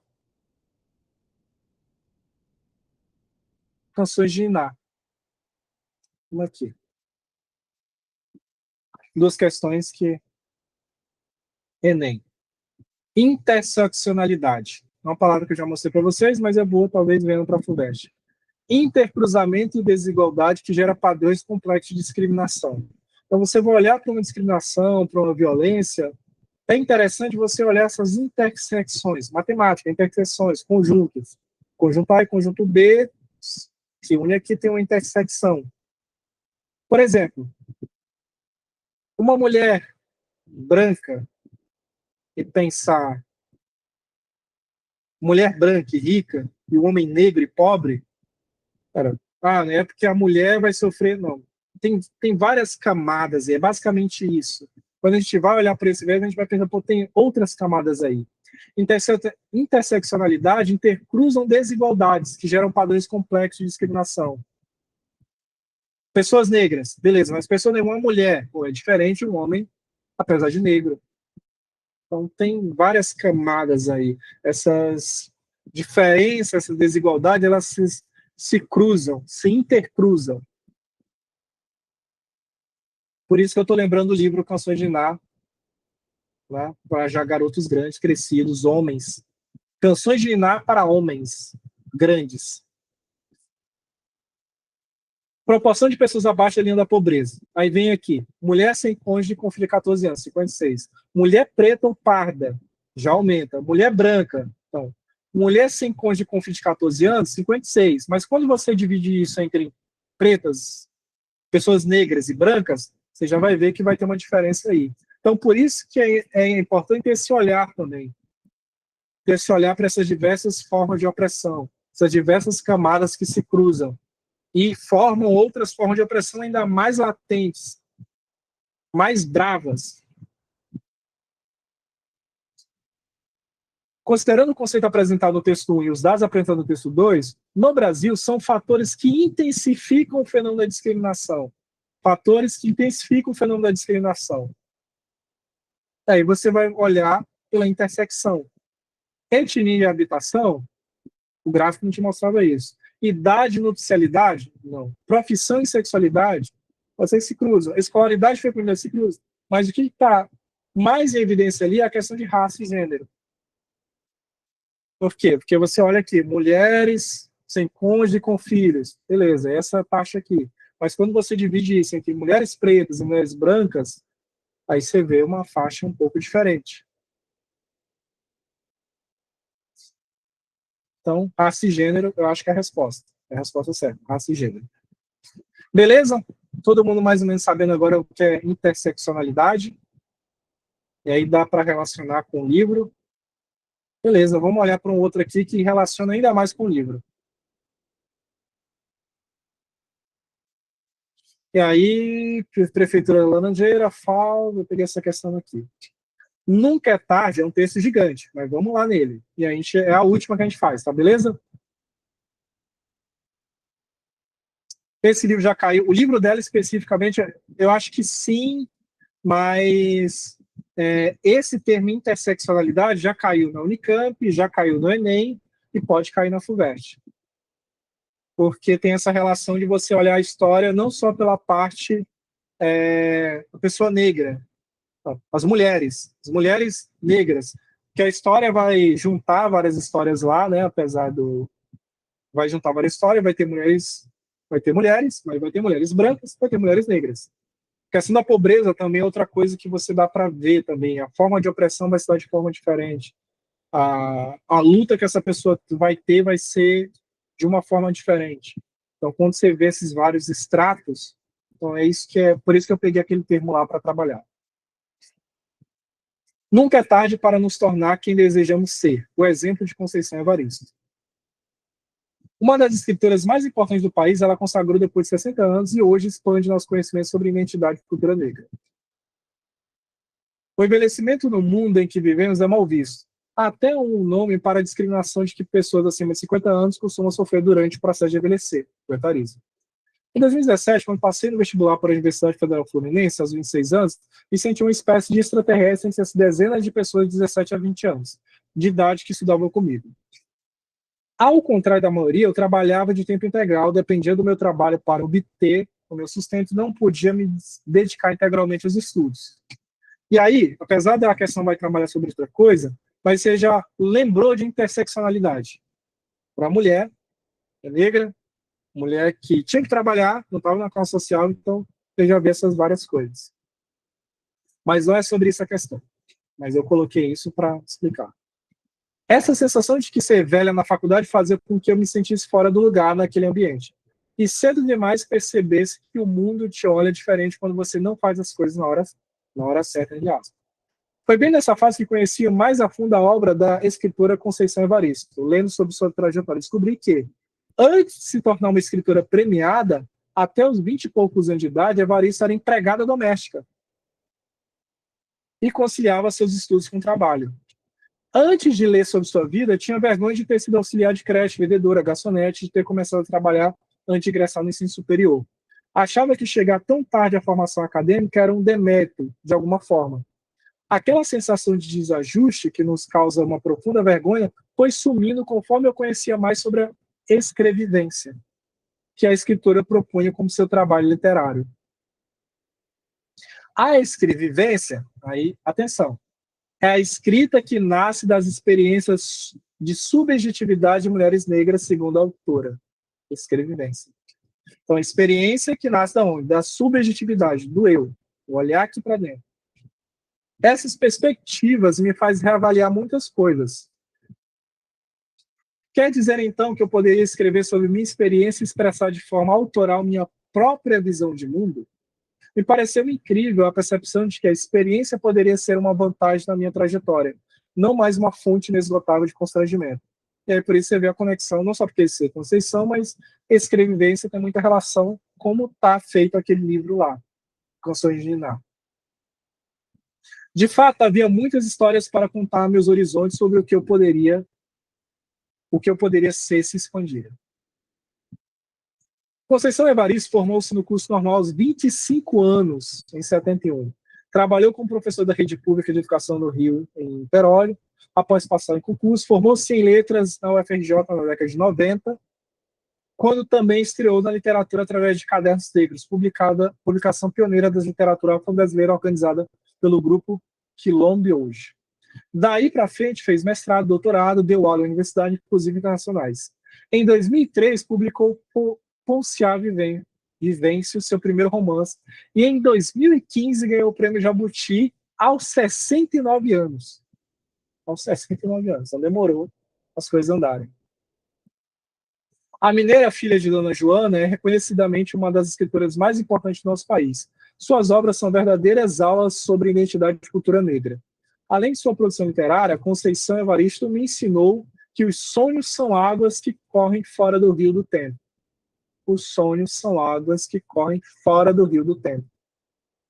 Afinal de contas, nunca estaremos atrasados para nos tornar quem desejamos ser.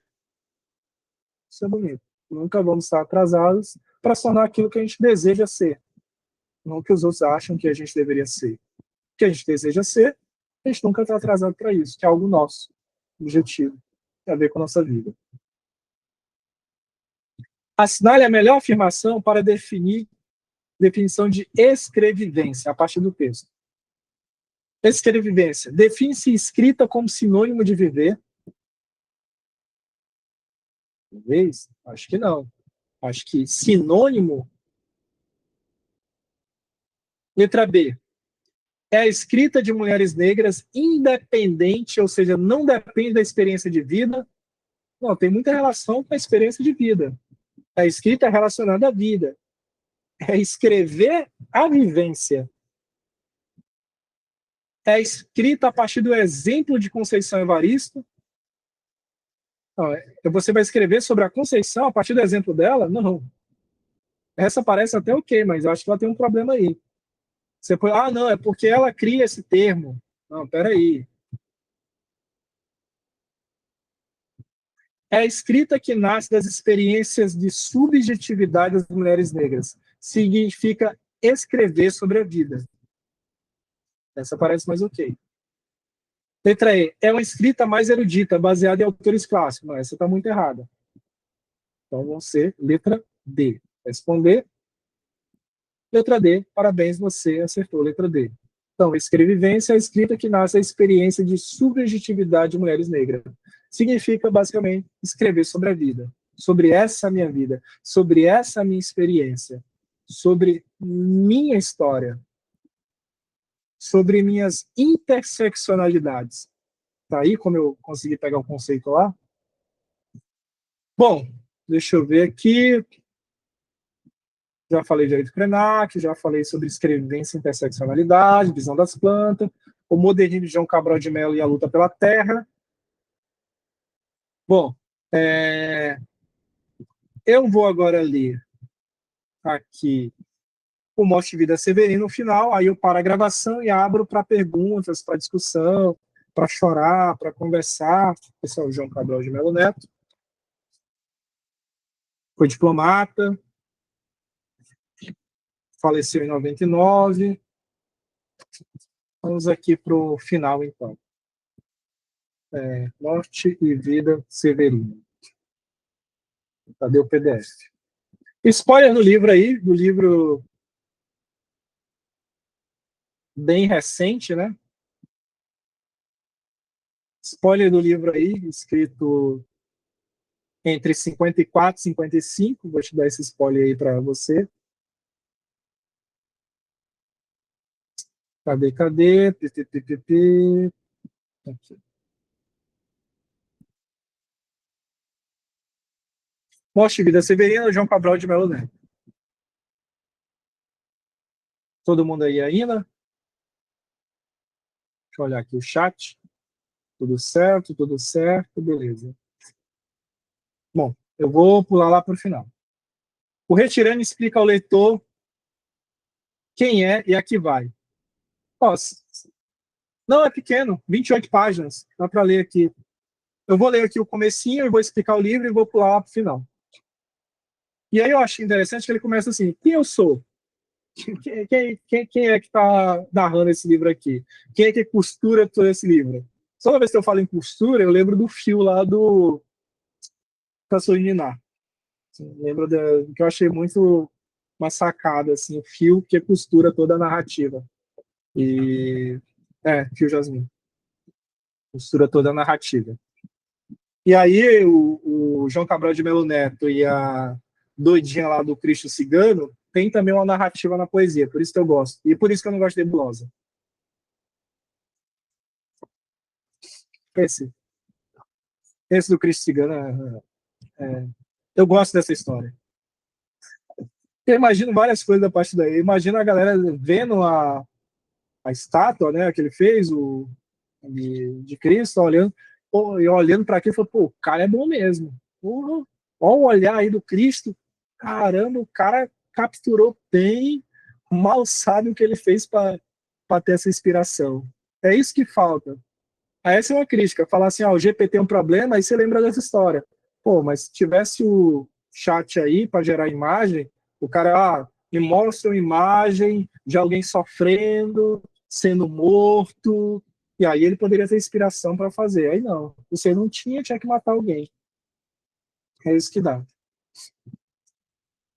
Bom, bora lá. Tá, eu tô com o livro aqui.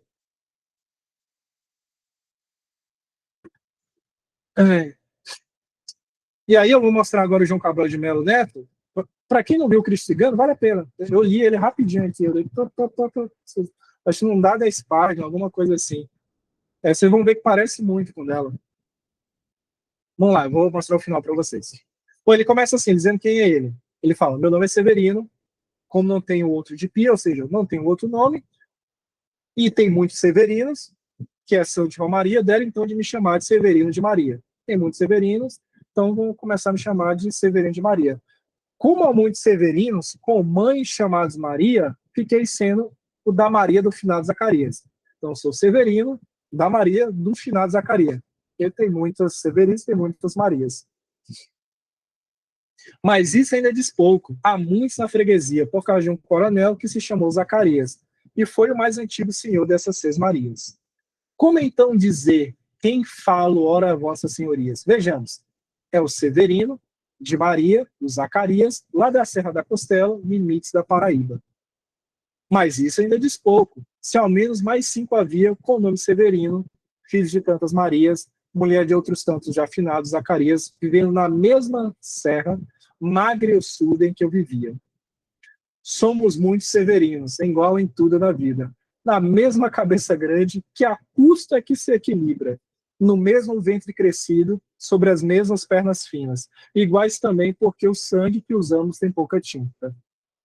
E somos severinos, iguais em tudo na vida, morremos de morte igual, a mesma morte severina, que é a morte que se morre de velhice antes dos 30, de emboscada antes dos 20, de fome um pouco por dia. Pô, isso aqui é bonito. Isso aqui é triste, mas é bonito. Mas é bonito. Assim, é triste, mas é bonito. Morte severina. É a morte que se morre de velhice. Por exemplo, de velhice, antes dos 30. Já usaram em algumas questões. De velhice, antes dos 30.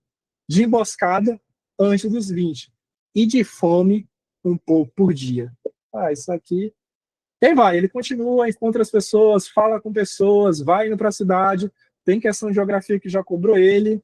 Sim, tem mais cara de Enem do que FUVEST, tá?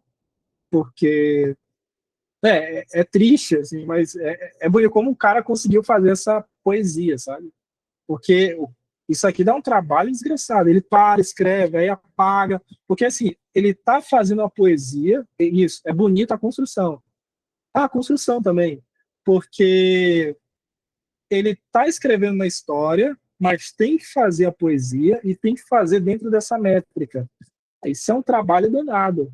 Você contar a história enquanto você faz a rima, enquanto você. É o que o cordel faz, literatura de cordel. Todo mundo sabe o que é, né? Bom, e aí vai. E a morte? E o final? Bom, ele vai para a cidade, pergunta: você sabe fazer o quê? Pô, você plantar. Pô, você está na cidade, meu amigo. E agora? Você veio para cá para fugir da morte lá, você vai morrer aqui. E é o final. Tu, tu, tu. Bom, e que então ao chegar não tem mais o que esperar. Não pode continuar, pois tem pela frente o mar. Não tem onde trabalhar e muito menos onde morar. E da maneira que está, não vão ter onde se enterrar. Eu também, antigamente, fui do subúrbio dos indigentes. E uma coisa notei, que jamais entenderei. Essa gente do sertão que desce para o litoral, sem razão, fica vivendo no meio da lama, comendo ciris que apanha. Pois bem, quando sua morte chega, temos que enterrá-los em terra seca.